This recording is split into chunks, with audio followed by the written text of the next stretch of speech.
এই যে চিনি নিয়েছি, চিনি দিয়ে নারকেলটা মাখছি, নারকেল নাড়ু বানাবো। ঘরে নারকেল একটা ছিল, সেটা নাড়ু বানিয়ে নেবো।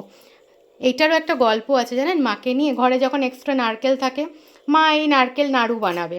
কেন? মুনুয়ার জন্য, মানে আমার হাজব্যান্ডের জন্য। বলো সোনা তো ছোটো আছে, ও যেদিন খেতে শিখবে ওকে তো বানিয়ে দেবো।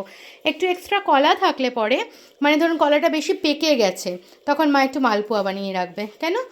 এই মুনুয়া এসে খাবে, ও একটু মিষ্টি খেতে ভালোবাসে, তাই।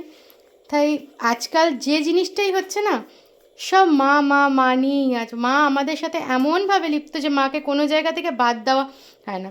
তাই বাবা বললো আমি নারকেলটা কুড়িয়ে দিই। আর আজ নারকেল কোড়াতে কোড়াতে বাবা কেঁদেও দিয়েছে, কারণ এই যে কুড়ানিটা মা আমাকে দিয়েছে, নারকেল কুড়ানিটা, সেটা আমার মায়ের কুড়ানি ছিল, আমাকে দিয়ে দিয়েছে। বাবাকে বলেছিল হ্যাঁ গো একটা নারকেল কুড়ানি এনে দেবে না রথের মেলা থেকে। বাবা সুন্দর গুছিয়ে মানে ভালো করে খুঁজে এনে দিয়েছিল। সেই কুড়ানিটা আমি এই যে এই সাইডে রেখেছি কুড়ানিটা, সেটা দেখেও খুব কষ্ট হচ্ছে বাবার। চলুন আমি বানাই, আপনারা সাথে থাকুন, দেখতে থাকুন। এই যে বানিয়ে নিলাম। আমি একটুখানি মিল্ক পাউডার দিয়েছি, কারণ আমার মায়ের বানানোর নারকেল নাড়ুর টাচ ছিল একটু মিল্ক পাউডার, একটু কাজু বাদাম কুচি। আশা করি আপনারা ভালো করে সামনে থেকে দেখলে বুঝতে পারবেন। এই যে কাজু বাদামগুলো দেওয়া আছে, আর একটু পিঙ্কিশ ভাব আসবে, মানে একটু ব্রাউনিশ পিঙ্কিশ ভাবটা আসবে।